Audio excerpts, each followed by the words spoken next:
So, meron ditong Mia Salty. Salty to, di ba, Ben? Kaya nang kakana si Alvin at saka si Jason. Bumakbak yan kagabi.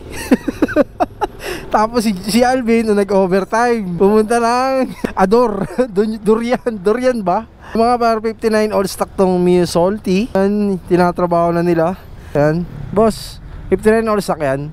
Yes. So bibili na ako ng Mia Sporty para sumibak ka rin. So mga par, kinakalasan nila Alvin yung makina, pag-iwalayin sa chassis, tapos yung pulley tatanggalin para i-degree ni Boss Eman. 59 all stock. So ang kasama niyan sa 59 all stock na block is Racing Monkey. Ayan si Boss Eman nagtatago. Tapos yan yung block mga par, Chrombor.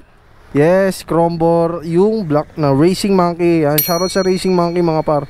Tapos kasama niyan is cam gear. Tapos itutono na lang yung carb kasi CBT. Shoutout sa Racing Monkey. Mamaya malaman nyo pagtapos ng buwan nito. Let's go. Yes, Racing Monkey, ano, sige lang. Baka naman.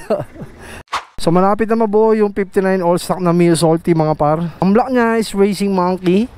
Ano yung CBT niya mga boss? Sun Racing. So syempre pag magpapabuo kayo, i-tune na yan ni Alvin dito mga par. Kasama na lahat yan. So magkano lahat ang inabot? Boss, magkano lahat inabot na ito?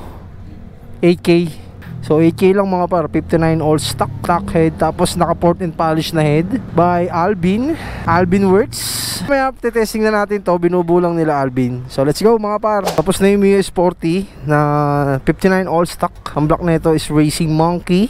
One click na lang to mga par. Ayun no, one click. All goods na mga par.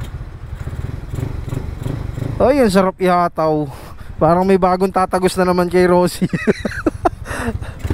Ayun no, break-in pa to dahil bago yung block. So all goods na to mga par.